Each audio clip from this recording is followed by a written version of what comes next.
Lamplight fades as gaze turns upward towards stone and wooden ceilings, settling soon to blackness. For a moment blackness hangs, a shroud of uncertainty to the continuance of a tale. Then a glimpse of feet along the ground, a faint repeated tap of leather against cracked stonework. A form within the shadows, and cloaked by worn cloths and leather, darts between near empty streets. The sensation eerie and unsettling to most who briefly step foot in such a place as this. As the figure darts between nearby alleyways, there's a sound of rustling feathers and the jostling of armor, as two more people appear near where the previous had disappeared from, dressed in dark gray armor with detailed deep blue. A matching helmet that's decorated with what look like gray feathers where the ears would be to shield their visages, and a cloak that seems to fade to raven feathers at the end. They look around for a short time before nodding to each other as the cloaks twist of their own volition and transform the two beings into ravens that take off into the constant roiling black sky overhead.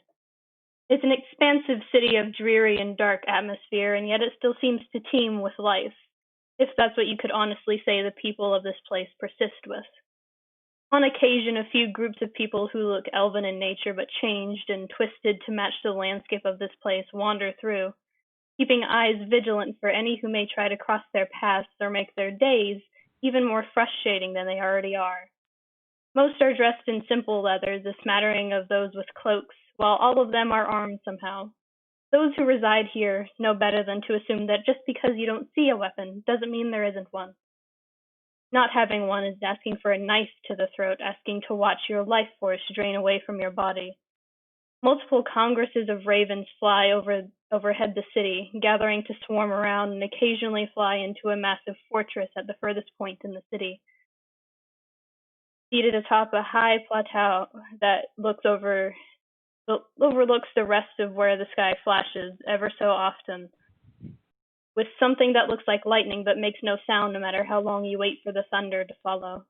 The Fortress of Memories is a place that looms, but not menacingly, serving merely as a focal point, something always within your field of vision somehow, but provides at least the reassurance that it seems not to be going anywhere anytime soon. Look too fast and you swear that the fortress seems to shift and change, but another look makes it stabilize as you remember what it looked like last time. Focus shifts with another blink to another figure hidden in shadow, a bow and a number of arrows sheathed at their backs. A low-hanging hood hides their eyes from view, body pressed against the cold stone wall of the space below an overpass, waiting for a few more moments as a few more armed individuals walk by, talking to each other about something to find. Breaths held until a few moments after they disappear out of view down the road and turning a corner away from them, wherein there's a strained exhale of relief. Without a second thought, the figure darts across the street and into a proper building that's long since been abandoned in the inner portions of the city, closer to the fortress where none of the denizens keep close to. Overhead, there's a sound like thunder without the flash of lightning, and when eyes glance beyond a mostly boarded-up window, a massive shadow passes over the streets in only a few seconds, only for the roar to sound a minute later, much farther away. Lithera, you can't help but groan to yourself. That damned beast has been more and more aware of you since the day you've ended up here. You can't really tell how long it's been since that moment, but it doesn't feel as if it's even been a month at this point. You've grown used to your situation in due time, figuring out quickly the way that this plane works. Not much grows here, but what does grow is easy enough to cultivate in small doses and get by with. Another thing you've noticed? Nearly all of the beings here don't seem to need to eat anymore, or at the very least they eat for pleasure rather than necessity. You've also been dodging the armored ones that have been roaming the streets more in the past couple of, you think it's been days. They all seem to be looking for something, or maybe someone. And you know quite well when the Raven Knights are looking for something, it's very rarely ever good. You can only hope they're not looking for you. You've ended up in this building in order to get a moment to breathe and regain some energy. You've been awake a while, though you'd be hard-pressed to find out how long specifically. Your internal clock is beginning to get heavily disturbed. You shake off some of the fatigue of running around for the past while now and look around, spotting nothing off the bat.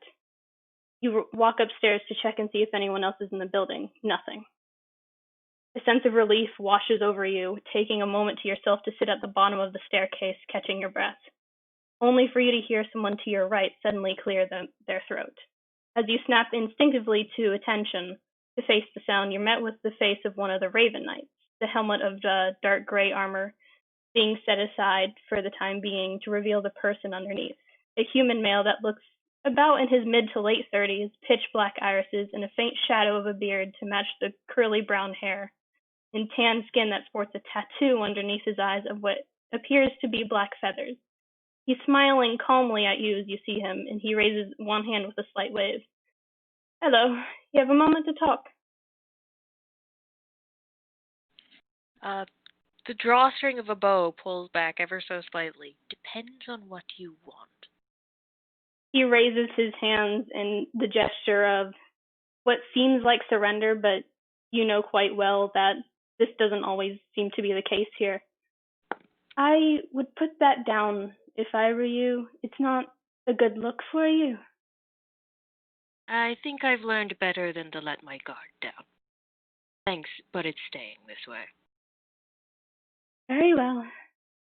I would like to address the clear problem in the room is you being here, quite honestly. Do tell. Well, you're clearly not like the rest of the denizens here, so I would like to know how you ended up in this place. You don't seem to be another Raven Knight, so that doesn't seem to be on the table. And if that trouble is my own? Well, he pauses for a second, debating something that is hard to read on his face. Well, I'll put it to you this way. The Queen would very much like to see you. Considering some of the tales I've heard, I may not be so inclined to meet her. Again, why are you here, and why have you all been following me?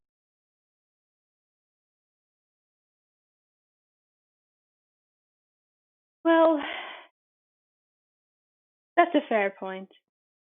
He leans back in his seat, seemingly completely at ease with the constant low threat of a bow being knocked in his presence.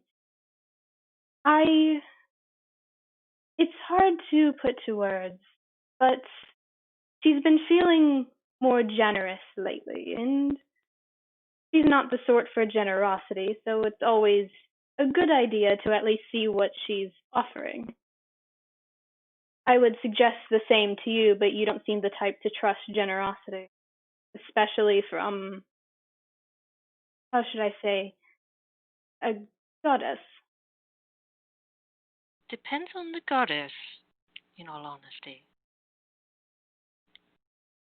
Surely you've heard of the Raven Queen. I have,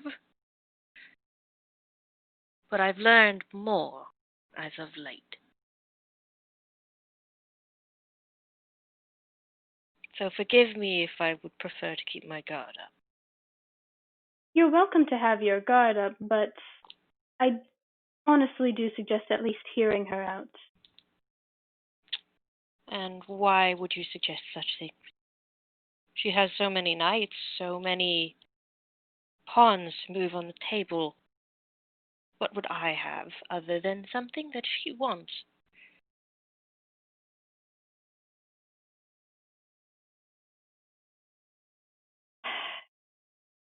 She said you were going to be difficult. There's a smirk on Lithera's face. Do you have any intention of hearing her out? Be honest with me. You've got a 50-50 chance, I'd say.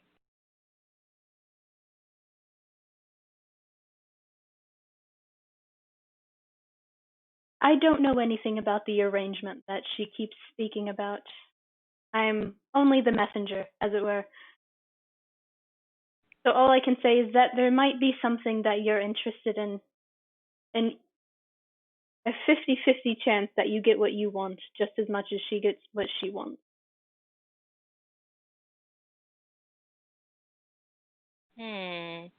There's very little that I want. So tell me, what do you believe that to be? Out. Out of here. Hmm. Back where you came from. After all, why would anybody of your stance want to be here, truly, unless they were forced to be? Hmm. Very well. Say I do go with you. Is it to be in chains or to be free? He gives you the most confused look, as if the implication of in chains was something that went against everything he stood for, but he doesn't answer you.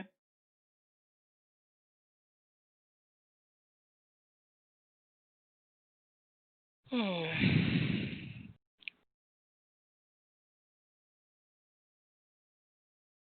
Um, can I roll insight?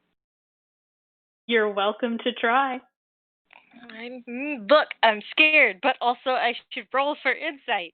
A little heads up for those listening, the rolling system for this particular moment in history is a little different. It functions differently for both my sanity and apparently Nini's fear. So what did you get, Nini? I got a 12. As far as you can tell, he seems genuinely disturbed by the idea of leading you in chains.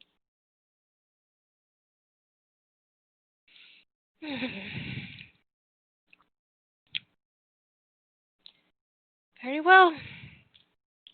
Lead the way. His smile from earlier becomes a lot more bright in contrast to the rest of this place that you found yourself in, and it's a little off-putting at first, but a second glance gives you the brief insight of this seems to be just how he acts. And at which point he stands up from his seat and walks up to you and holds out his hand without saying a word. Um, for a moment, the bowstring tightens just a little bit more, still uncertain, before finally settling loose. Arrow still held in place, but one hand away from the string in order to take his. In an instant, in a flash of black vision, you're moved from the building and outside, far closer to the fortress than you've ever been. And he begins to walk towards it, gesturing to follow. Now, I would suggest not trying to seem hostile towards her. She's a bit more skittish than the rest of those in the Divine Gate. Lithera just waves an arm back towards where they've come after a moment of blinking, figuring out that she's in a new area.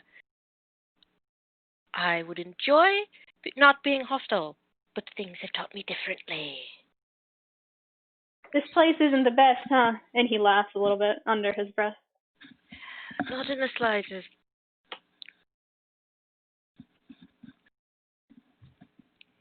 As you begin walking towards the Fortress of Memories, you realize quite quickly that the reason that you haven't been able to get any closer than what seems like hundreds of yards is simply because you haven't been thinking about it. Just the thought of meeting someone there seems like it makes the Fortress of Memories grow closer and closer with each passing footstep instead of it being a looming force on the background. But of course, it's still quite a walk, and he looks over his shoulder.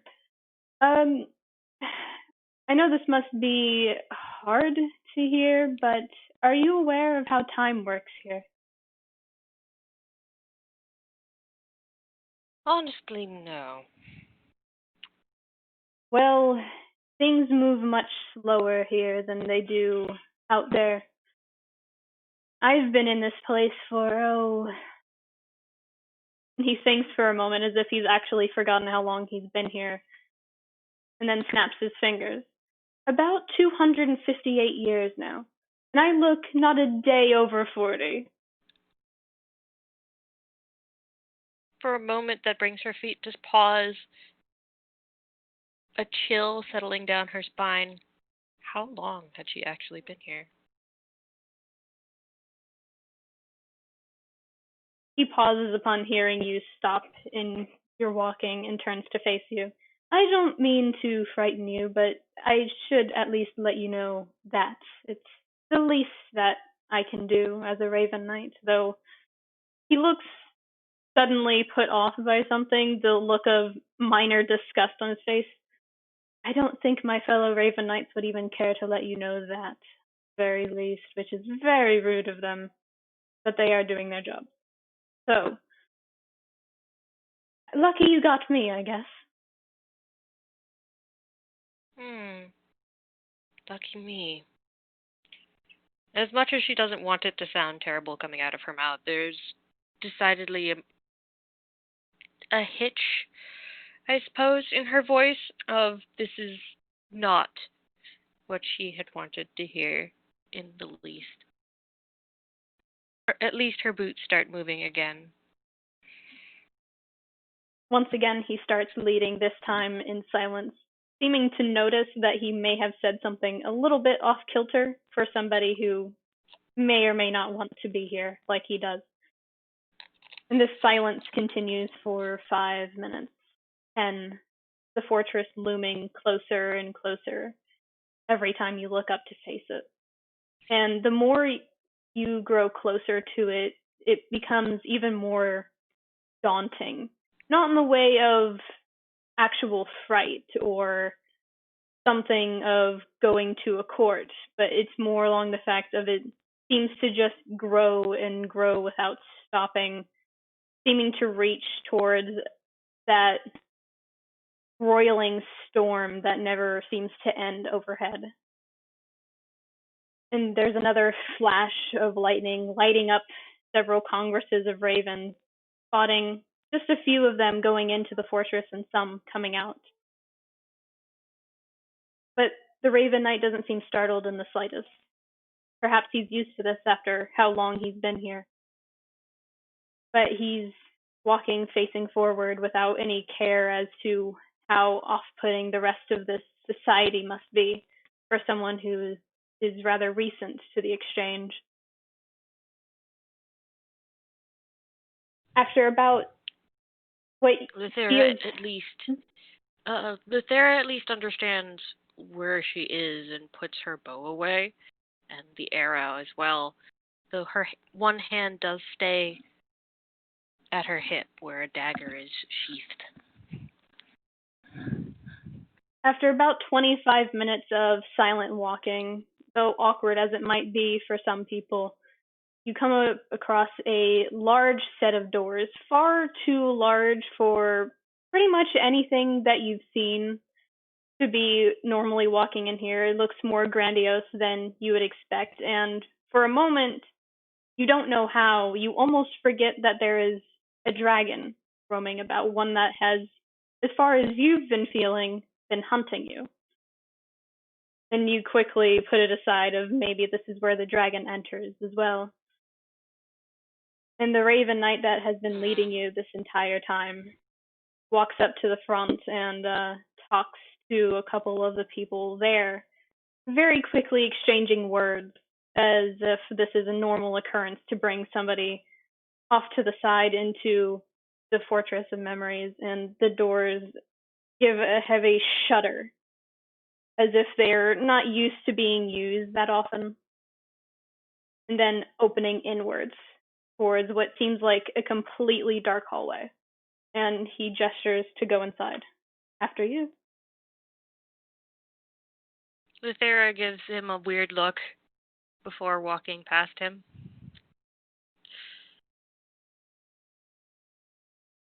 You walk in and there is no light. There is nothing to be seen here. It just ends in blackness, and you for a moment, think that this isn't right. This is a fortress. There should be some light, some guiding path, but there is nothing. There's pitch blackness. And then the door closes behind you, and then sconces start to flicker light on their own volition. One, two, and then all of them start to light in rows. And then there are chandeliers that are there. And it's for a place of a secluded goddess, it is much homier than you were expecting out of it. There are, sure, chandeliers hanging from the ceiling, far, far above you. Personally, it seems more like a cathedral than it is some place where someone lives, even if they are a goddess. But at the same time, it feels like the type of castle you'd be invited into by a humble king and queen that want nothing more than to welcome you into their kingdom. Something soft and warm and gentle rather than the cold, harsh environment that you just left. And it strikes you for a moment how contrasting this all is.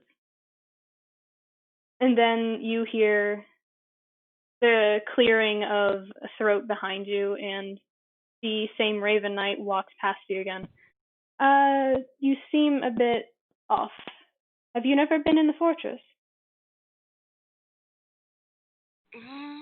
Never one quite so large. Dungeons, perhaps, but fortresses, no.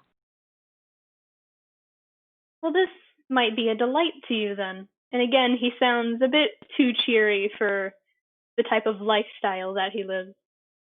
But he continues walking again, though this time seeming to try and keep a bit closer to you than he was before. Perhaps trying to be a escort rather than a leader. So, another fair warning. Apparently there is a guest today that you might see, and you might know her, but I don't think I'm supposed to mention her, so keep that between us. And he makes a gesture of shushing someone. Lithera is giving this Raven Knight a very odd look. She's very uncertain as to what to think of him other than you're freaking weird.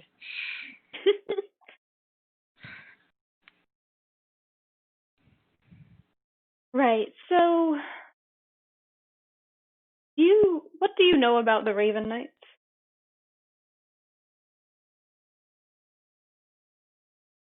Other than what the general public knows, not much. You serve the Raven Queen, even beyond debt. That's about right. There are some that give up their lives to serve here, which is a bit weird, a bit fanatical, but she takes them anyway.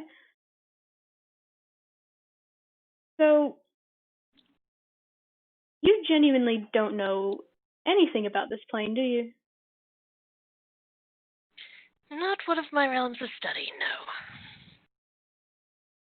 Well, from what we've gathered, the prime material plane, they call this place the Shadowfell. Terribly named.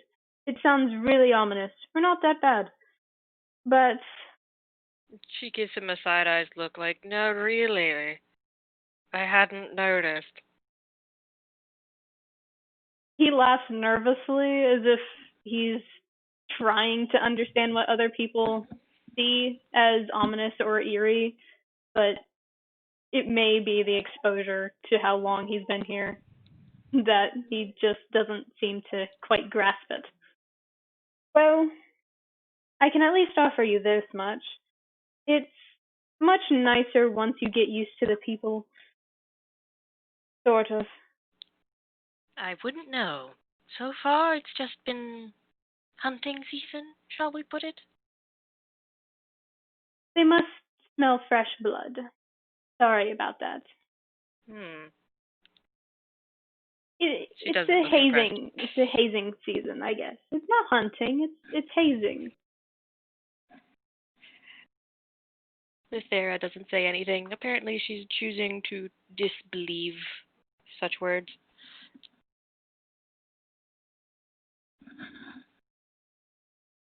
Finally, he sighs, still walking alongside her with just the expression of he doesn't even believe his own words, but he's trying his damnedest to make this place seem nicer than it is for whatever reason.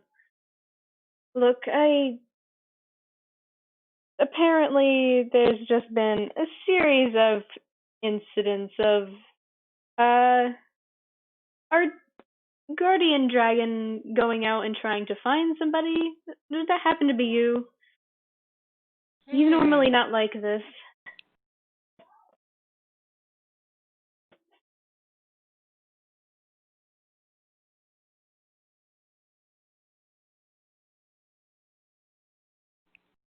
Lithera still looks terribly unimpressed.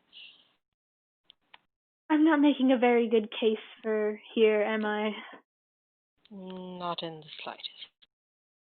He shrugs as if that's something he expected and gets quite often. And he sighs again, what seems like the umpteenth time that he's done this.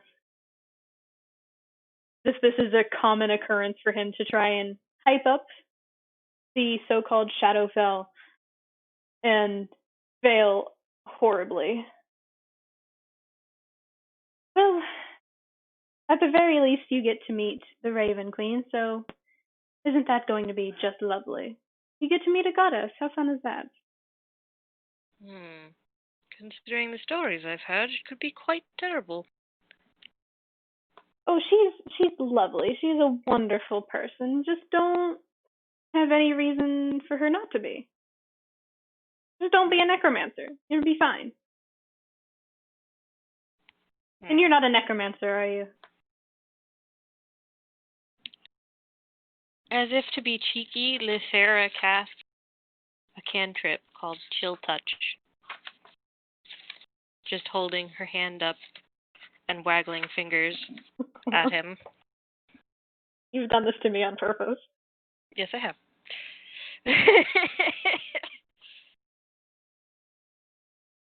Damn it. You're welcome. Fuck. Have fun with this.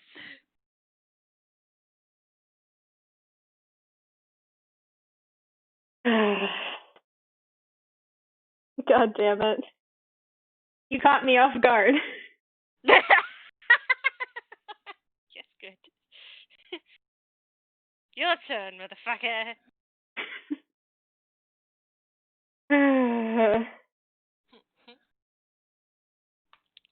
He looks, for just the slightest moments, taken aback as if he believes it, and then calms down.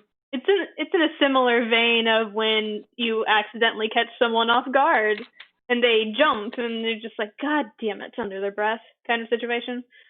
So at the very least, Lithera has that to her name of startling a Raven Knight.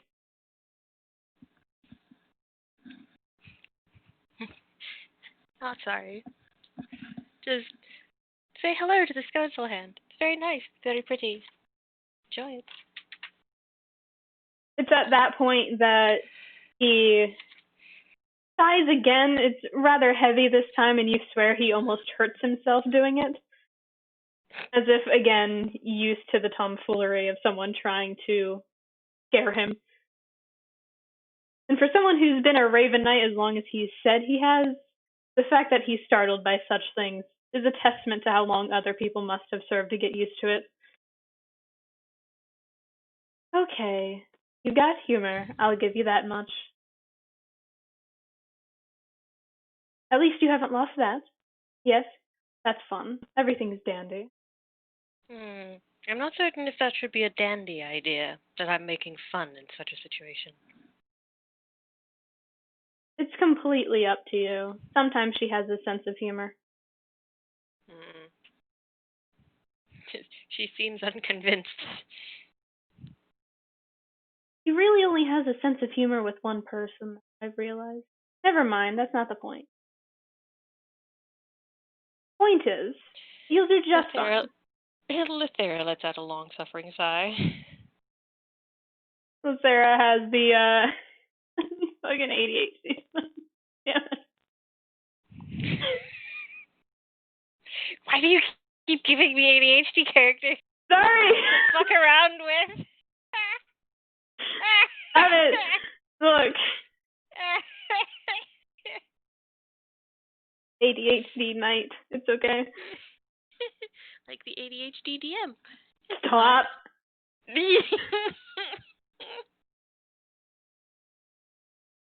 There's a couple of minutes of silence between you and the knight that has been giving you directions and going with you. Mostly it seems to make sure that other Raven Knights and Guardians of the Fortress don't give you a look of you're not supposed to be here, which has happened once or twice at this point.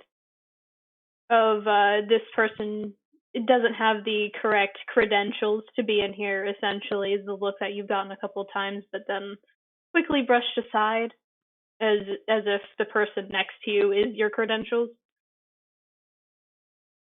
And he doesn't seem taken aback by this.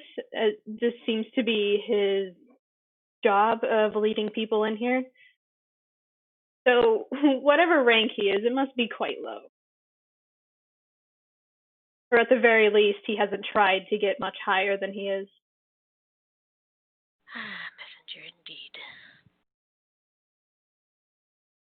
There's another couple of minutes of silence of him trying to start a conversation, but before he can even get a full sentence out, he stops talking, realizing that it may not come out the right way.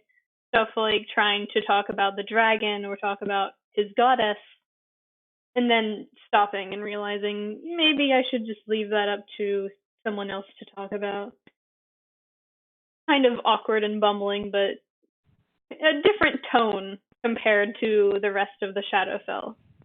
Whether or not it's reassuring is completely up to you.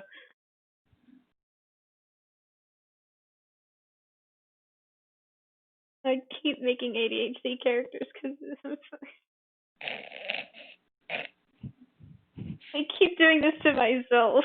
You do. I'm so proud of you. What the hell?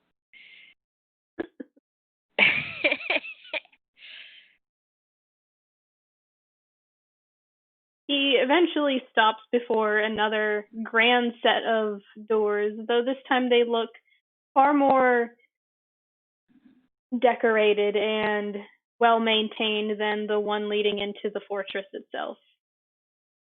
Less a fortress and more of a grand castle fit for only the brightest and most loved of kings and queens. And he stops and turns to face you. How long do you mind waiting, is my question. Lithera raises a brow, staring at him like, are you really asking this? He might be in another meeting, is all I'm saying, and I don't want you to run off and get lost in this fortress because it's very easy to. To most people, that would be an invitation. You do realize that, right? I've been told that.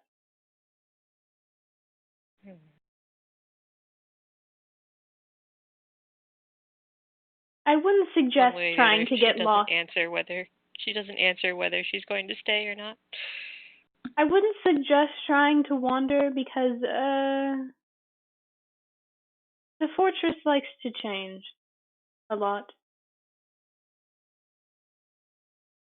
It really just depends on the mood of Her Majesty, the Queen. He looks a little bit joking about the way that he's talking about the Raven Queen. It's in the sense of a gentle mocking of an employer, but in the sense of I really do respect this person, but at the same time their attitude is a little gaudy. So if you're going to wait. If not, you you know the way out, I guess. I do suggest waiting, at the very least. Hmm. And he gestures over towards the shadows to the right side of the set of doors, and what wasn't there before but is a nice waiting room type area with fancy looking sofas and a, for lack of a better term, a coffee table of various books that look far, far older than you. And there seems to be empty cups there that when you blink and they're gone. But for a second you swear you see them again. It's a weird type of feeling of, I swear I saw those, but did I? And he Lithera makes takes a the deep, gesture, sat down. bracing. Lithera takes a deep, bracing breath. This place is weird, and don't think about it. Don't think about it.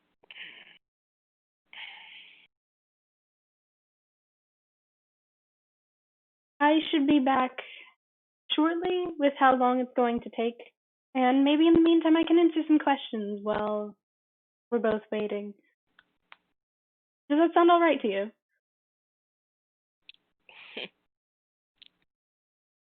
She huffs before heading over towards the table and chairs.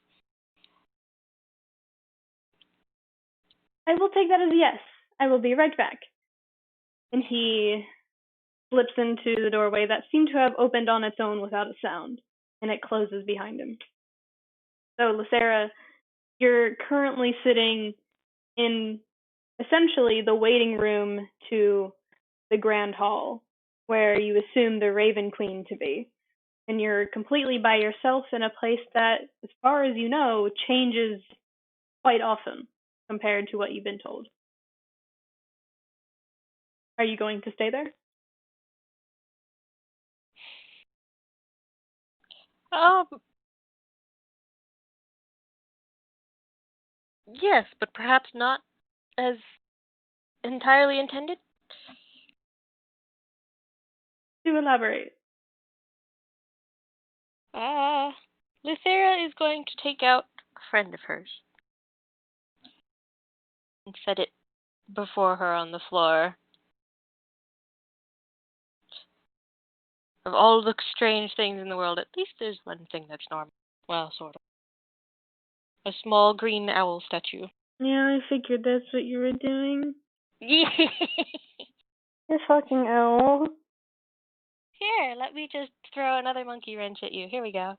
Owl. That's a friend. It's a friend. Okay. Sure. It's a friend, and it's a quick escape if necessary. Fair. Completely fair. So as you set the owl figurine onto the statue, isn't it? Yeah. That's what figurine means. Yeah, but when I think of figurine, I think of those little like ballet figurines that people collect that are ceramic and they're really tiny. No, this is like the little like soapstone ones or something. Yeah, I know what the statue looks like, but I said figurine and my brain just turned into this tiny little owl ceramic figurine. Little tiny poof that's just like, here, let me show you how cute I am, and then giant. Yeah, okay. I need this to be canon now. No, damn it. Fine. It's a ceramic. It's a fucking ceramic porcelain goddamn owl figurine. I now need to get one. No, damn it. That is strangely tinted green. Oh, I need to get one now. This is what happens when I'm too ADHD to function. It's perfect. So you set that down, because I'm not repeating myself. And after a few moments, it takes a little longer to activate than it normally does. And for a moment, you're scared it doesn't work. But after a little bit longer than you were expecting, there's a flash and a brief puff of smoke that usually doesn't happen. And there's a giant owl friend just looking at you curiously and then looking around and then looking up and back down at you as if it's very confused why it's here. Join the party? I think we're both confused at this point. It slowly leans down and like bonks you on the head. Hey. It very quietly decides to coo at you.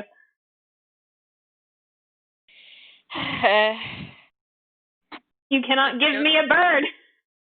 Look, do not be patronizing at me, she says as she waves a finger in front of its beak. There's another coo that almost sounds like a laugh.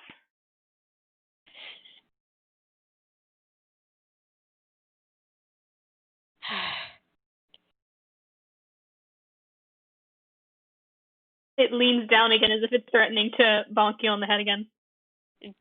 Don't you... No. It's been a weird enough day as it is. It fluffs up as if it's proudly taking its achievement of irritating you.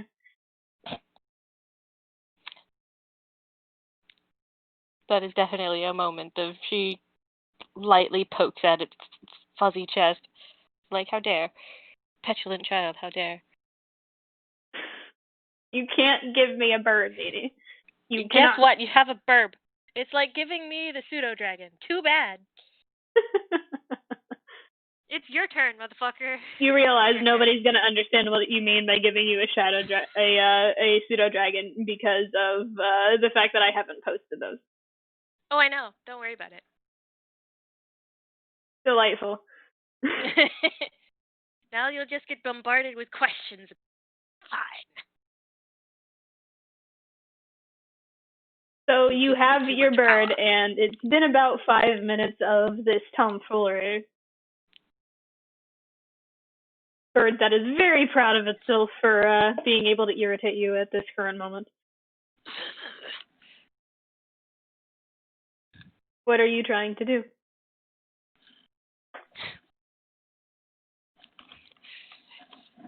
She waves a hand at it and then back towards its feet of, what even was that? It took you so long to get here. And what was with the smoke? Were you doing something strange? It leans down again just to stare you in the eyes and very quietly does a whoo. I'm going to take that as a yes. And it proceeds to try and hit you upside the head with one of its wings. Hey, no. Rude. Entirely rude. There's another series of sounds that sounds vaguely like what you would think bird laughter would be. Still rude. Still entirely rude. You realize this. Your owl is now trying to cuddle up to you. Hey, no, you are not all of a sudden going to try and get into my good graces. Just because you're fluffy does not mean that I have to forgive you for that. More rubbing. There is more rubbing from your giant owl. Well, Discord decided to die on me. Please excuse me. There is more rubbing from your giant owl. We're trying. Just the gentlest of cooing of, pay attention to me, I am lovely and you love me. I still don't forgive you. There's more cooing. No, I'm not forgiving you yet. about a quarter of its weight is now just leaning against you. You are huge, and you need to not do this, you terrible, terrible bird. There's another series of sounds like laughter. You summoned this thing, Lithera. You know exactly what you got into. Oh, I do know exactly what I got into. Also, that is a very large bird. I'm pretty sure she's like half disappeared into green feathers. Which is kind of funny to think of. That's a whole borb. Oh, Borb. It finally pulls back and decides to just lay on the ground, as if like used to being the comfort zone for. She huffs. But it takes about 2 minutes before she's finally sitting down and leaning against it. At this point, about 10 minutes have passed and the night has yet to return. It seems like there's a bit more than just making your presence aware to the Raven Queen. You also have a very confused and curious owl just trying to preen you and messing up your hair.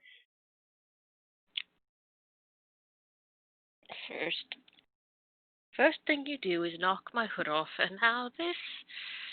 Yes, I know it's been a while. More preening. No, there are not very good baths here. Sorry about it. Must you do this? Every time. Every time. It pauses for a second, leans forward to get a good look at you directly, and continues preening.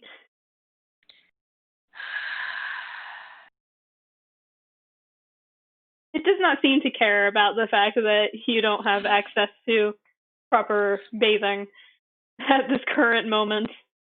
It is just preening. Why do I still get myself into this? At that precise moment, this large, giant owl decides to just rub its entire face against your head. Yes, I love you too. You're a problem, but I love you too. There's another quiet and continues preening.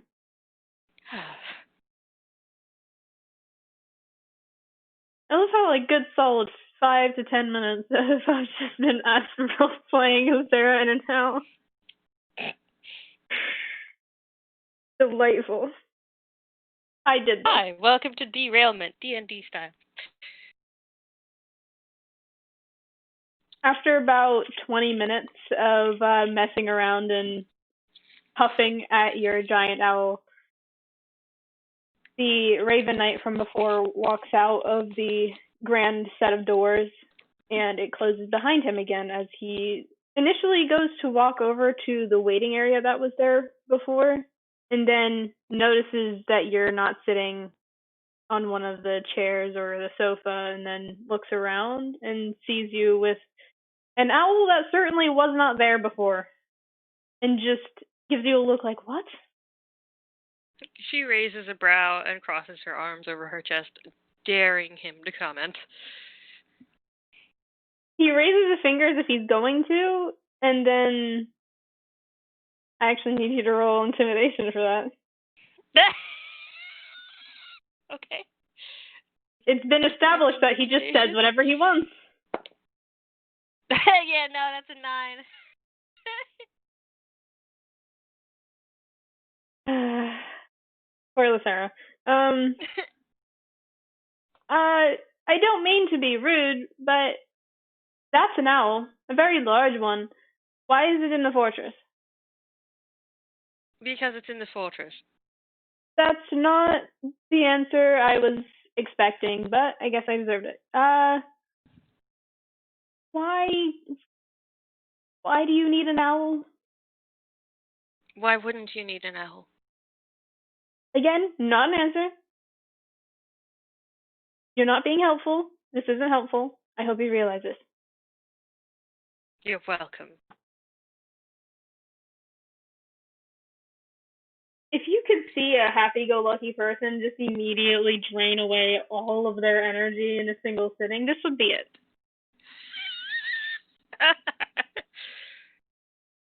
Sarcasm, meet ADHD. Damn it. Lithera physically cannot be nice to this man. Apparently not. Okay, Miss, Granted, I... he hasn't done much. Miss, I appreciate the fact that you're being so cagey. It's so wonderful. But could you just explain why you need the owl? Honestly. Because I need the owl. No, that's not it. Let's try that again. Why do you need the owl? That is exactly that. That is exactly it, however. No. She is smirking quite heavily. Quite proud of herself, even as she leans a bit further into the green fluff behind her. That's delightful. Honestly, there's going to be feathers everywhere. No, that's rude. That's only if he's, molting or something. Which she looks back at the owl. You're not, are you?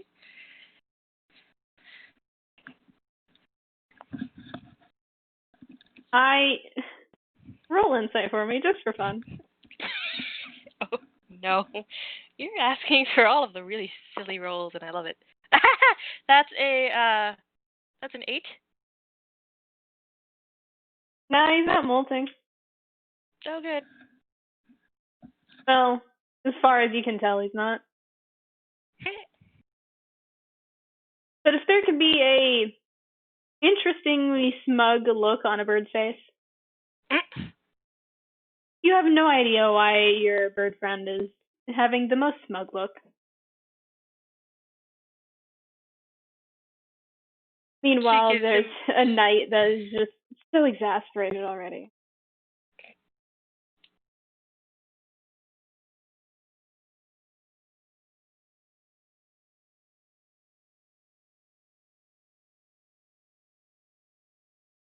He just stares at you, Lithera, with that expression that you can only get when somebody is trying so hard to do their job and you're making it so much more difficult than it has to be. Lithera just watches him for a moment and then very slowly just moves 2 fingers along the sides of her mouth like, smile.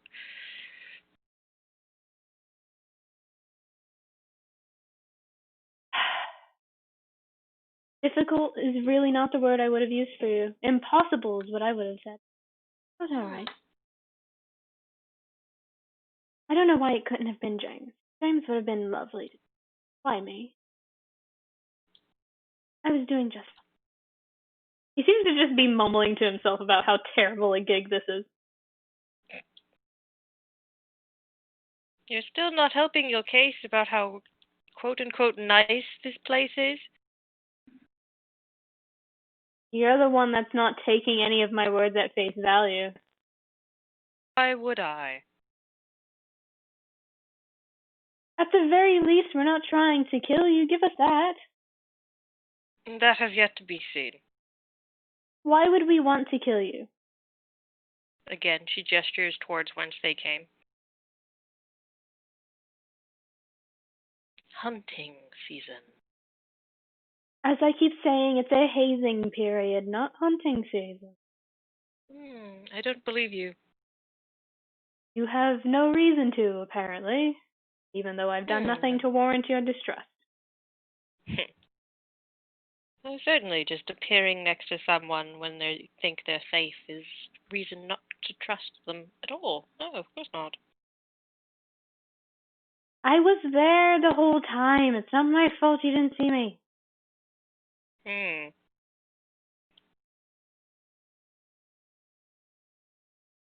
Regardless, I guess you have a point if you didn't see me, and that's kind of your fault, but alright. Again, her brow raises again. Like, you really going to argue this? He stares for a moment as if debating whether or not he should continue this line of argument, and then shakes his head. This is where he draws the line, is what you're getting from his attitude. Okay, so she won't be ready for you for at least another 10 to 20 minutes. I can answer any questions you have if you have any. And he is slowly inching away from the both of you because there is a giant owl that is very discontent with his presence.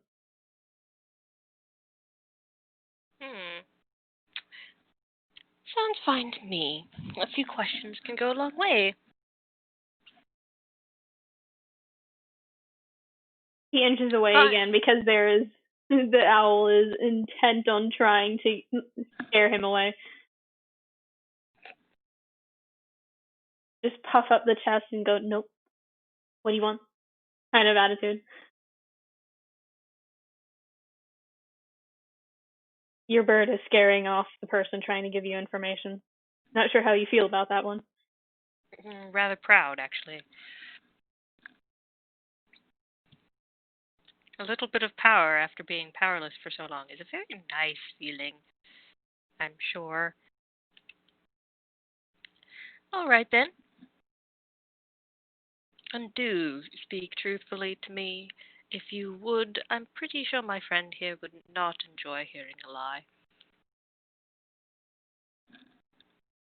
Right. Your bird can tell the truth.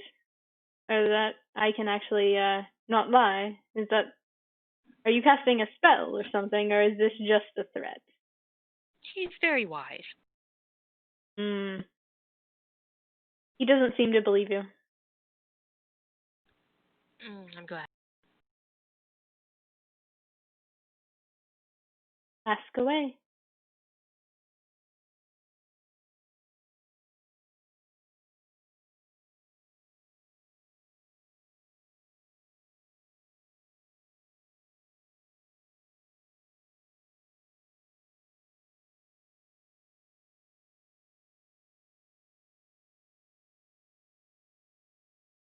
Hold on a second.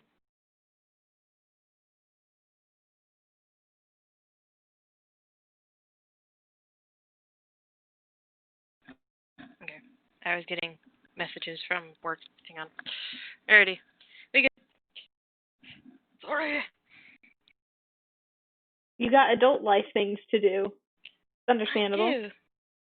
It's terrible. Part one. Since I know only so little about the Raven Knights, what do you actually do? Well, that's a bit of a broad sentiment. Are you sure you don't want to specify? Positive. The more information I know, the better. Roll persuasion.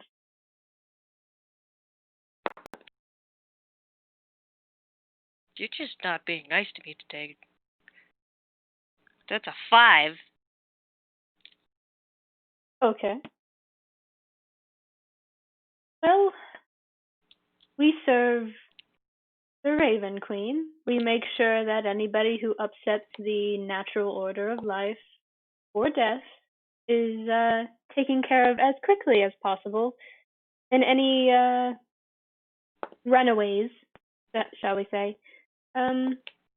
get brought back. And those who aren't supposed to be here get escorted back to where they belong. Put it bluntly. Are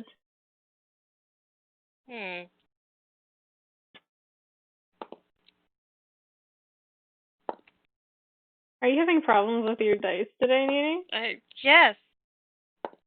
They were so happy to be used for Lithera, and now they're not. No. Let me just... It's payback. The check the dice roll was a 20, and then the rest of them have been like, no. Are you trying to get them out? Yes. Can we say min-maxing, everybody? Okay.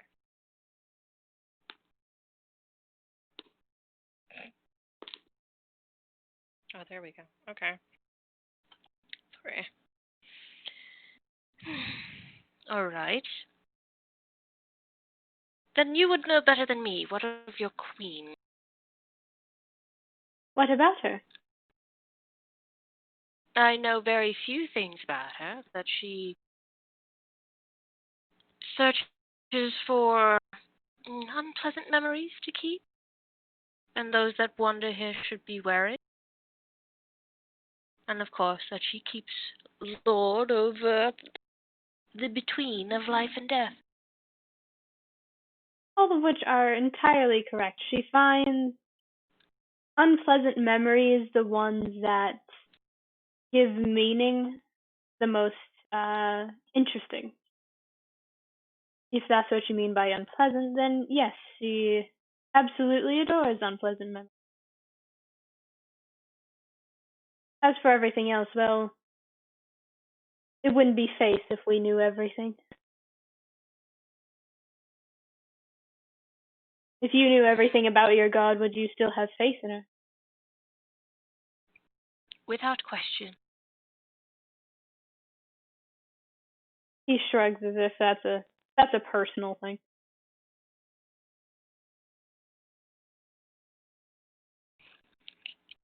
I find it quite disturbing that you wouldn't be able to keep your faith if you knew everything about yours.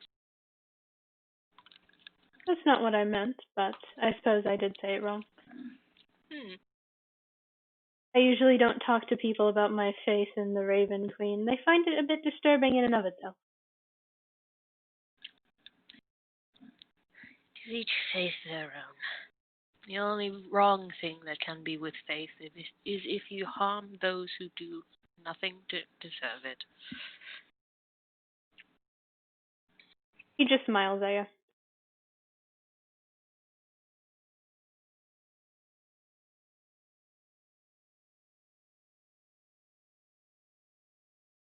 Lithera just gives him a long look as if he would question such words or contest them with such a weird smile.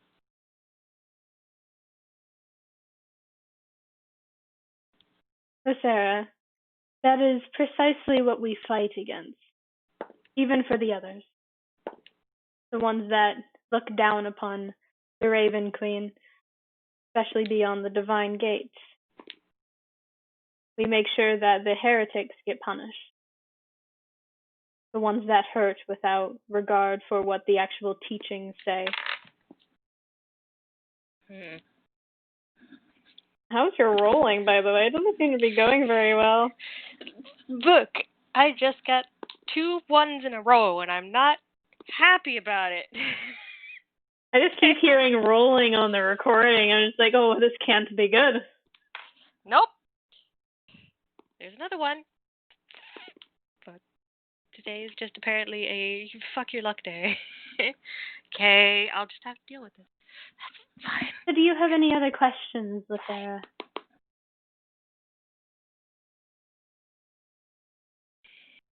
You talked about your guardian dragon. Someone I think I've had the displeasure of meeting. Ah, yes. He's a bit of a brat. A bit of one? A bit. Would you like to change that wording? Would you prefer bastard? That's quite nice, yes. For once, she seems to actually smile. I'm not actually supposed to talk down about that particular dragon because he does work directly underneath the Raven. He's been in a bit of a mood as far as I can tell.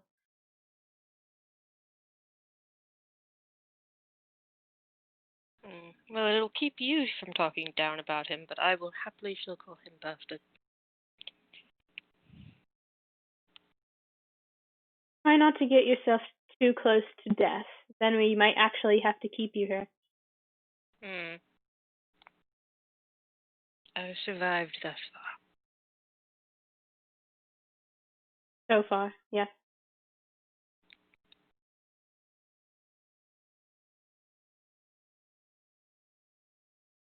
I really do wish I could answer more, but it's not really any of my business to do so. You might want to ask a different Raven Knight or the Raven Queen herself.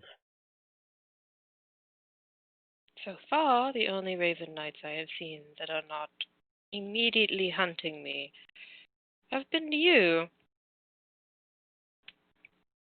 Well, I Why have would no I ask reason them? to.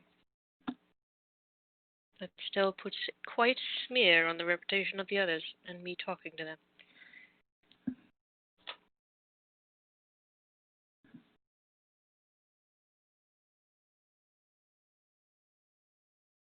Well, we're not the greatest, but we do our job well.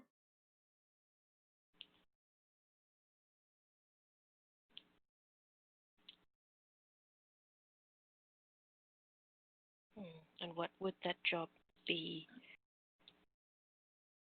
Oh, that's none of for your concern. someone like me? That's none of your concern, is it? And he just grins at you.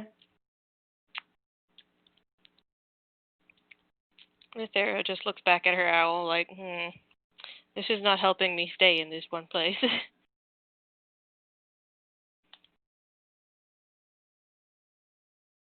Your owl is currently just staring at you and looking back at the Raven Knight in question with that look of, I can bite this one. Lithera just smiles at it and goes, tempting. It very slowly opens its beak.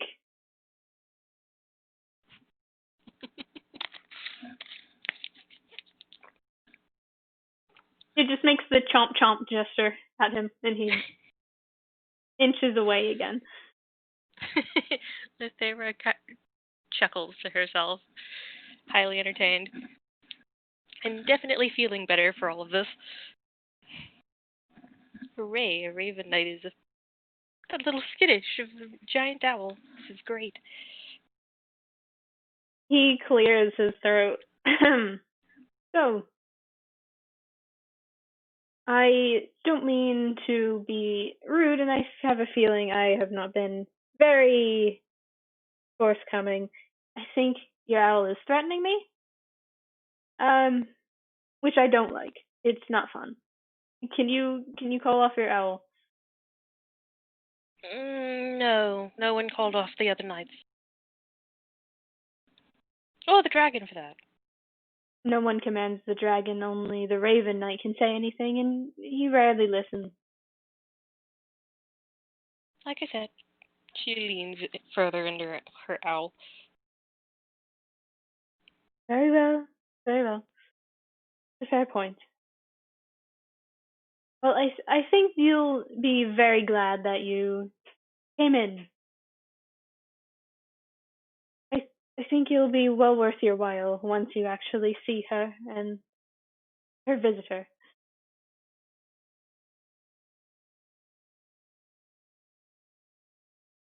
Are you not excited to meet a goddess? I know I sure was. Mm.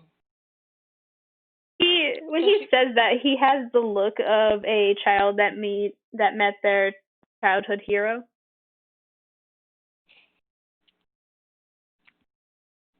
Lithera chuckles a little. Do you not talk to your goddess often? Oh, I do. It's just a matter of she has to respond to so many of her knights. I don't call that often. Mm.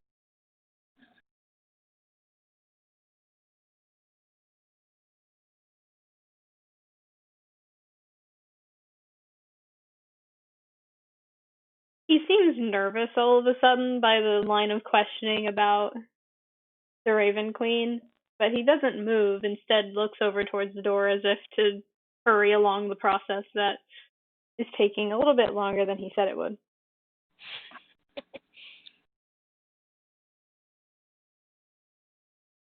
Are those all your questions, or can I leave you to your own devices? I do have a job to do.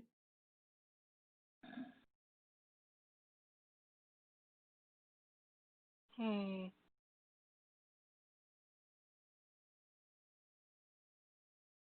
I suppose you could, but then again, there's nothing really keeping me here. That's true. But have fun getting out when there's not a escort or a light guiding your way. I always have a guide. He looks at you quizzically for a moment, as if he doesn't understand what you're saying.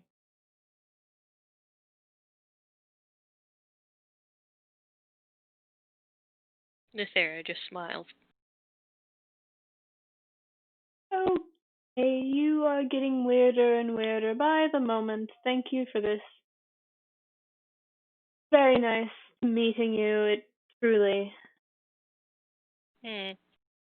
I cannot say the same. Rude but fair. Can't say I would be too thrilled to meet anybody that just decided to, and he makes air quotes, show up around me for no reason. But Hmm.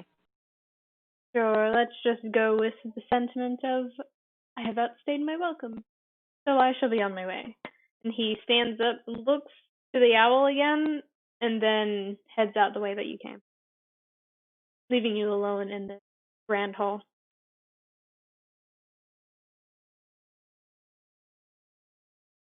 Your owl looks pleased that it scared him. Lithera just chuckles a little bit and then looks up at her owl and very happily starts to scratch him under his beak. You have acquired one very happy owl. Must give Scritchies. For a very good owl who is very intimidating and is wonderful. I'm so glad you found amusement out of the fact that a raven knight is skittish around a bird. It's perfect. Don't you just love how I do things sometimes, Nini? I love him. Good Borb. After about 5 more minutes of utter silence, the large grand doors that he had apparently gone into to deliver the message of your arrival, one of them creaks inward as if to invite you inside, but no one comes to the door to do so. Lithera eyes it for a moment before looking to her owl. Well, looks like we have an audience. And goes to stand up and walk towards the door. Your owl grabs at the back of your collar as if to say, "This is bad. Don't like it." Lithera looks back and goes, "Oh, I know. But what do you always do with a trap? You set it off and see what's on the other side." It doesn't let go just yet. Not very put at ease with that explanation. It just tries to tug you back further. I know. But this is the first change other than being hunted that's happened in a while. We might as well give it at least a small chance. Besides, I know you have my back. Is the quietest of stubborn who, and it just fluffs up behind you as if to make this shield array behind you, and lets go of your collar to let you walk. Lithera herself takes a deep breath to steady herself before continuing to walk through the door. As soon as you walk through the door, you have to let your eyes adjust because it seems as if you walked into an entirely different castle. There's marbled flooring that almost looks mirrored in its design, as if you could see directly onto another surface underneath it. And there's a long black carpet that stretches to a central platform that, when you look in its general direction, it's hard for your eyes to focus on. You can see the pillars around it, you can see the staircase that leads up to it, and you can see the carpet. But looking directly at what's on the platform itself, it's as if your eyes have suddenly lost focus. As if what's on there you simply couldn't grasp, and it gives you the slightest hint of a headache, even trying to rationalize what it could be. You take a few steps forward after trying to adjust to this, and you look around for just the briefest of seconds, and when you look back at the main central platform, there's people standing there, or you think it's people. It's hard to focus on them, and you look up and they're up there too, seemingly impossibly large. You almost have to strain your neck in order to look up at them from this distance. They both seem to be ladies, one clad in a long black dress that falls into the same mirrored flooring that seems to disappear into it, while the other is wearing a snow white dress that has gray furnishings as if to reflect the patterned surface of the moon. The one wearing the dark black dress has matching black hair that seems to fade directly into the dress itself, as if her hair were the dress, or at the very least, they had the same color. But as you walk forward more... She's Bayonetta. Fuck.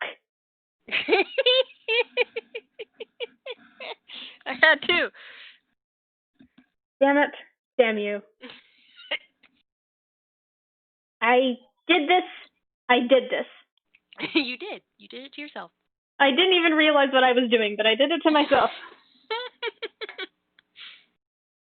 I'm proud of you. Thank you for giving me this moment. I need you to roll perception. Perception? Yes. Perception, you say, as my dice continue to be mad at me. Hey! Apparently perception isn't allowed to be bad. 24. Yeah, I'd say that's a good number.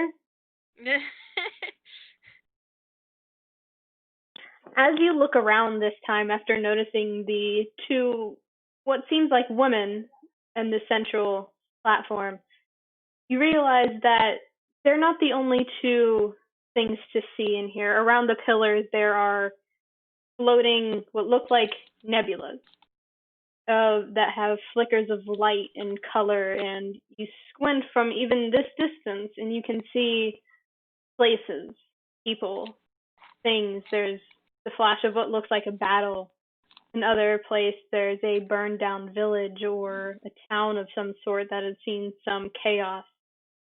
You see fire in one of them, ice in another, and some of them have completely calm, even pleasant atmospheres to them that you can see from this distance that stretch upwards and out of sight for you into the ceiling. It's surrounding the entire central platform around the two ladies. And you see, as you walk forward even more, that as you're looking towards that area, what seemed to be an impossible height for any person is slowly getting smaller and smaller. And you look up again as if to double check the height, and they're that height again, and it almost gives you a sense of vertigo for how it shifts and changes. But you decide to focus ahead of you just so you don't give yourself motion sickness or make yourself nauseated for how weird all of this is.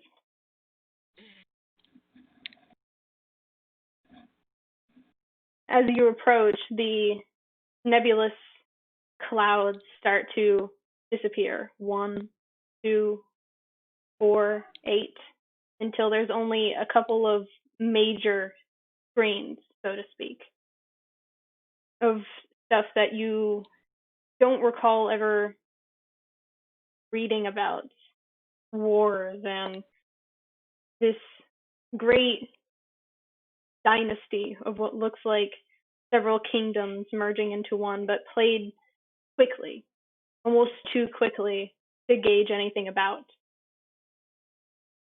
And then there's one that looks familiar to you. A city that looks as if it's been assailed by an earthquake. And then it's gone in the blink of an eye. The two ladies finally seem to acknowledge you.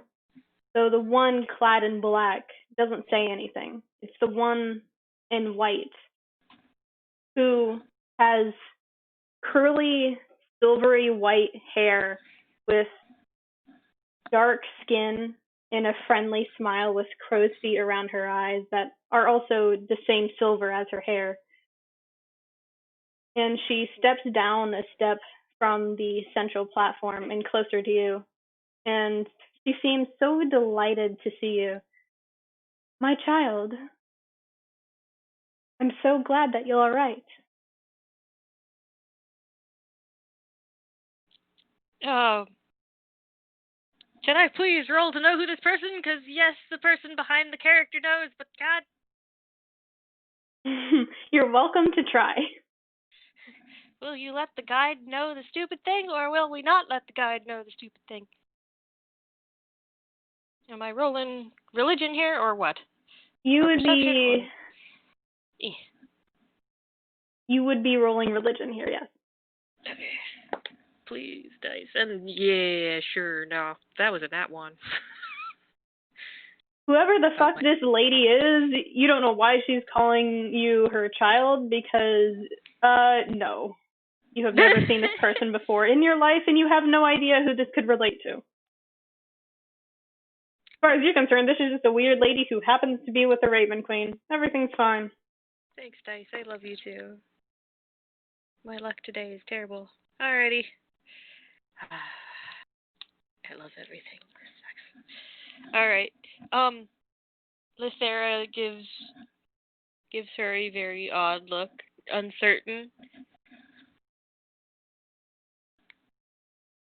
As she moves, you realize that her dress, the nice, almost silk and white, just trails off into the floor below her, as if she's gliding instead of walking. And she looks confused for a second, and then laughs. It's an airy sort of laughter that immediately puts you at ease, even if most of the time laughter from someone that you don't know is usually going to put you off kilter. It just feels familiar to you. Oh, I'm sorry. I guess I should introduce myself. I'm Saloon. It's lovely to finally meet you. Lithera blinks surprised before dropping immediately into a bow. Oh, there's no need for that. I think there is every need, my lady, if you have guided me so long. You hear her footsteps come closer to you and stop before you. And very gently you feel hands on your shoulders. You have no need to bow to me right now. We're here for you. And she takes her hands back. Ouch. Just saying that right now. Ouch. Lithera looks up at her. It's definitely odd to hear that. I know you've had quite a rough time down here, haven't you? I'm so sorry I couldn't come sooner. And she looks genuinely distraught by the idea that she left one of her followers here.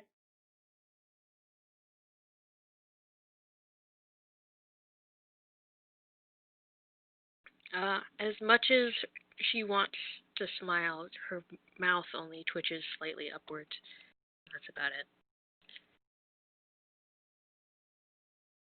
At which point, Saloon looks back at the other lady, who you assume to be the Raven Queen, who hasn't acknowledged you past looking at you as you approached quite close to her. She's now staring into a ball of sorts, a nebulous ball that has several different flashing images that you can't quite grasp. You know, your guest is here. You might want to address her. And there's no response, only a sigh from Saloon as there's silence from the Raven Queen. I'm so sorry. She's in her own head again. This might take a moment.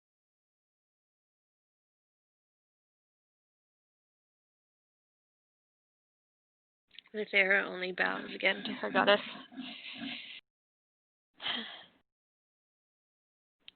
I'm currently murdering you with steals, aren't I? Just a little bit. Only a bit. Better than being outside. I suppose you have a point there. Not been very kind to you, has it? In all honesty, no. She places one hand on your shoulder, again, as if to keep you steady and give you comfort at the same time. And this time she doesn't remove her hand. Mm.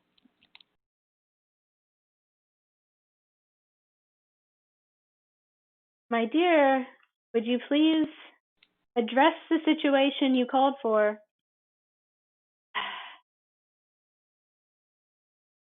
I'm going to get one of your favorites to make sure that you can't come in here tomorrow. It's at this point that she looks up from what she's doing. And when the Raven Queen looks up, it's almost as if the entire floor has been upheaved while you're standing on it. It's the overwhelming sense of vertigo, and you almost want to fall to your knees from how you simply cannot fathom her face. It's not as if she doesn't have one, though. You're pretty sure she has a face. She has eyes and a mouth and a nose. But every time you try and figure out what those features are, it gives you a sense of nausea and sickness to even think of what it could be, because there are so many possibilities that were, can be, will be. And it just sets you off in a way that it almost makes you collapse where you're standing, but you hold your ground thanks to Saloon keeping her hand on your shoulder. And finally, the Raven Queen speaks. Oh, I'm sorry. Must have got lost track of time. At which point she reaches over beside her into the shadows and takes a blindfold and wraps it around her that is a stark white in contrast to the rest of what she's wearing.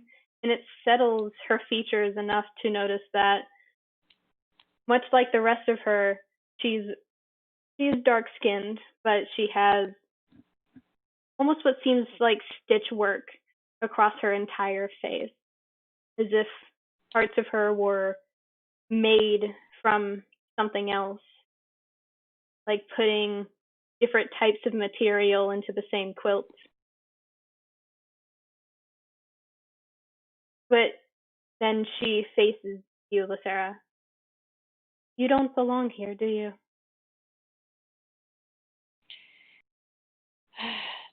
Depends on which cards you read. Oh, yes, I was watching when that happened. I'm quite sorry you had to engage with such terrible things.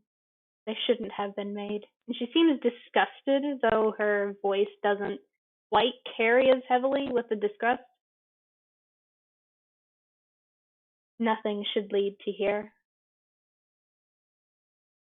It was a chance to change fate. It was worth a shot.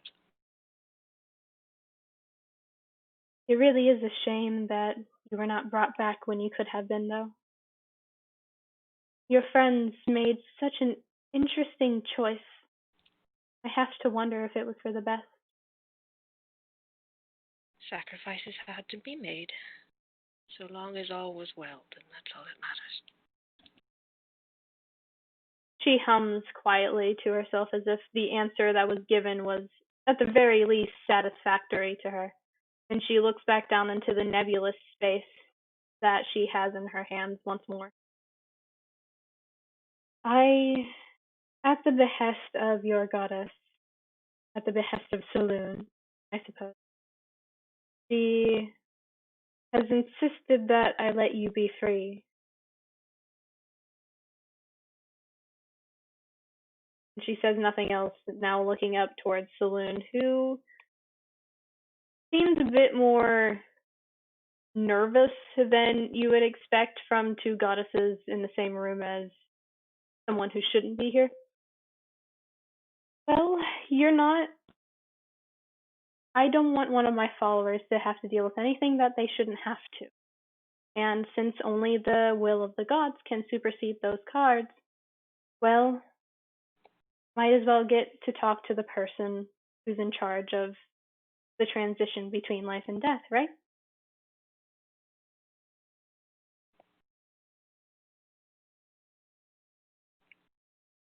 Lithera just gives Saloon a very long look before turning back towards the Raven Queen. And what am I to do to him? For once, the Raven Queen laughs, and you didn't think she was quite capable of that from all of the stories that you've heard, all the tales that have been written about her. But she laughs, and it's much gentler than you were expecting from her. Oh, I have a proposition for you. Would you like to hear it? What was it?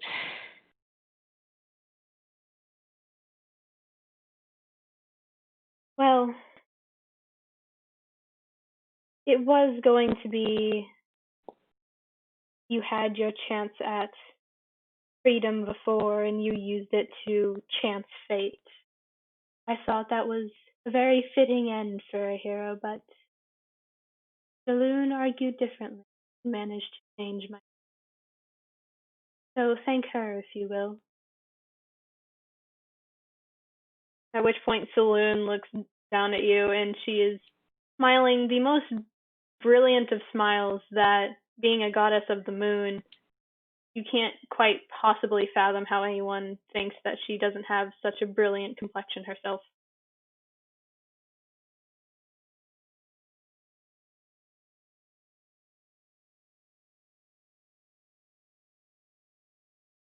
My lady guides me well. As I will always try to do so. The Raven Queen sighs at that exchange and stands up. She's at this height, you notice that she's a little taller than Saloon by maybe a few inches or so. And she's standing as if she's ready to deliver a speech, or at a different way of looking at it, ready to deliver a final judgment. There is a terrible calamity on the horizon from what I've been able to ascertain from the memories of everyone that has ended up in my presence. And as much as I would love to say that you got here because you chose the wrong thing, I believe it's necessary to have a true hero on the case. Lithera frowns. Something about that striking her as odd. Are there many that find their way to you that should not? There's silence for a minute, two, then five. Saloon looks nervous and a bit downtrodden with that particular line of questioning. But eventually the Raven Queen shakes her head. Not many, but those who do fit in a way I wish they wouldn't. You are the first that has not. Lithera frowned.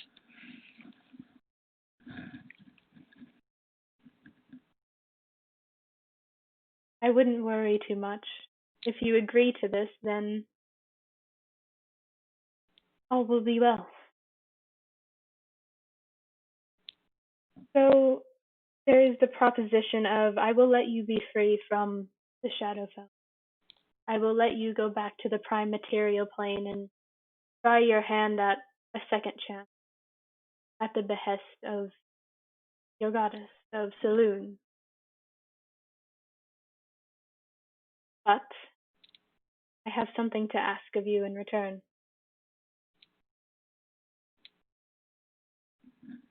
This calamity that I have foreseen. There are heroes in the making that will need your assistance. For if their light goes out, then I fear for the rest of the prime material plane.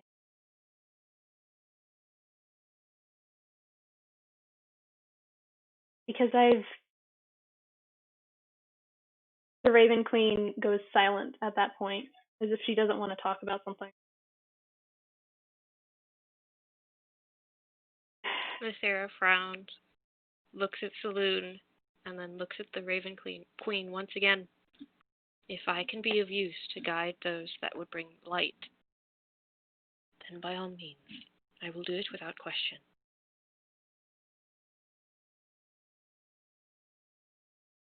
The Raven Queen looks at you, and though you can't see her eyes, you swear the look that she gives you is thankful and even relieved. You're so quick to agree to something that you don't know the terms of. Are you sure you're willing to do it just for the sake of knowing that it's right? Lithera chuckled slightly. I have done so on less before. You need help. Why would I say no?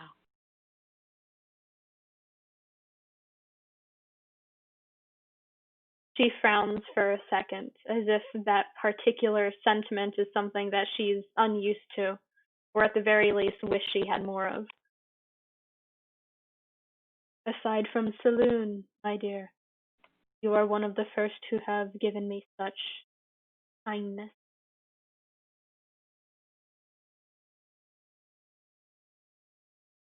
Then I dare say, my lady, I wish I could give you more friends. She laughs again, though this laugh sounds a bit more tired, as if her own work makes her much more exasperated and ready to keel over than anyone would expect from a goddess of her stature. There is currently a group of heroes wandering a keep in the lands of intrigue that has been tormented by the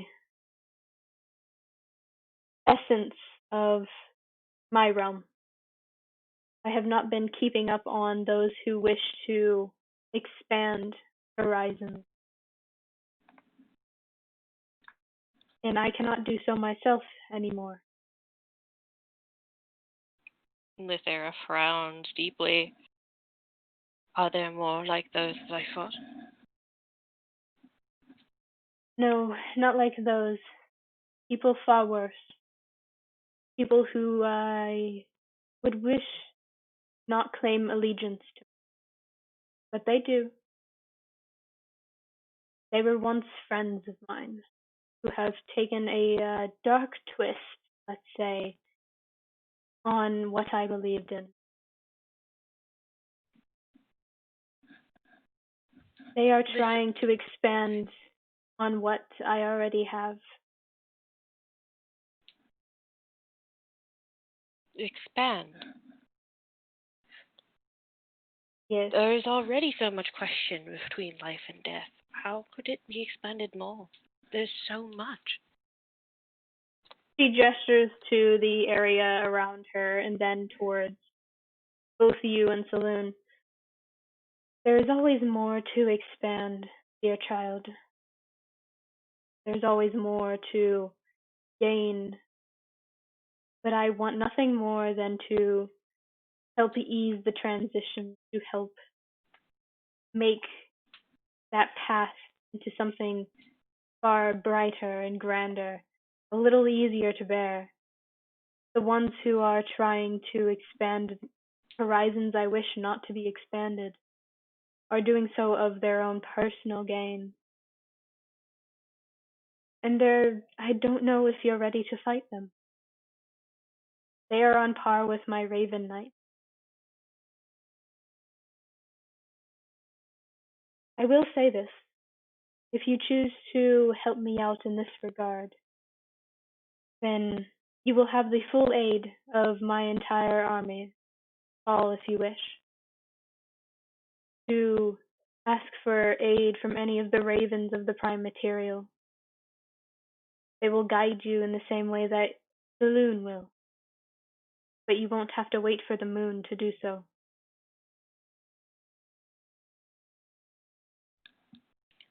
Lithera frowns at this thought process, the thought that something would be trying to increase or change the will of the path between death and life.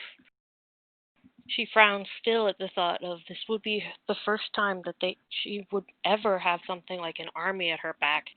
That thought perhaps scaring her a little bit more than she needed it to, as that means that something is far worse than it should be, even for the path that she has already walked. I will not say that it will be easy, but I believe you're one of few that will be able to do it.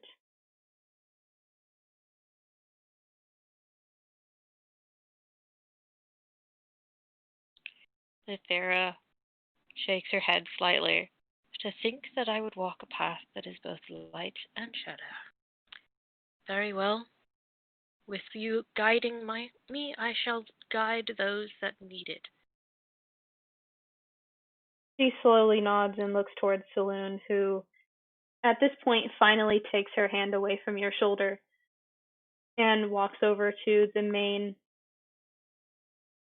platform and stands next to the Raven Queen, who opens up a large nebulous sight that looks kind of like a large screen of a monitor, and there is the sight of 4 individuals. A half-elf who is on the ground but trying her damnedest to still cast spells. A dragonborn who is starting to panic, and there's lightning starting to flash at the corners of her mouth. A strange young man with weapons that are flashing and creating a lot of noise and doing something strange. A light with some magic of a weapon that you've never seen before. And a small gnome still trying her damnedest to run around and get everything killed, but it's overwhelming. There are simply too many. Even at a glance, you can tell that they won't win. At the very least, if they escape with their lives, they'll be hunted if they don't get help. These are the heroes you're meant to guide. They will need your help severely. I have seen the tragedies that ail them. They have great capability for doing good. All of them do, but they need your help. I cannot ask you to create miracles with people. I can only ask you to do your best. Are you willing? Lithera only smiles, bowing to Saloon, and then bowing to the Raven Queen, before turning to her owl behind her. Well, looks like we have work to do.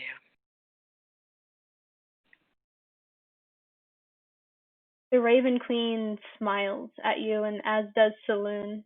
So Saloon looks a little worried at first. Um, I know you say you're ready for this, but are you certain that you're ready to deal with the way the world is now? My lady, people are people. Whether or not I am welcomed or I am shunned, what matters is I will always walk the path that I am deemed of, what I find to be true and just. You set me upon that path long ago, and so I will continue to walk it until its end, no matter where it might bring me. And as she speaks, she takes her bow off of her back and pulls a few arrows from her quiver. She seems put at ease by this, and she places a hand on the Raven Queen's shoulder. Well, might as well give her her way out. And the Raven Queen slowly nods, though she does this directly at you as if to give respect where respect is due. She raises her hand and makes a motion of waving. And a large black portal opens up. Have fun. Try not to die. I'll make the best promise that I can. I'll do everything that I can do. And with that, she turns towards her owl and jumps on its back. Let's go. The owl flaps its wings and takes off through the portal. And that's where we'll call it. All right.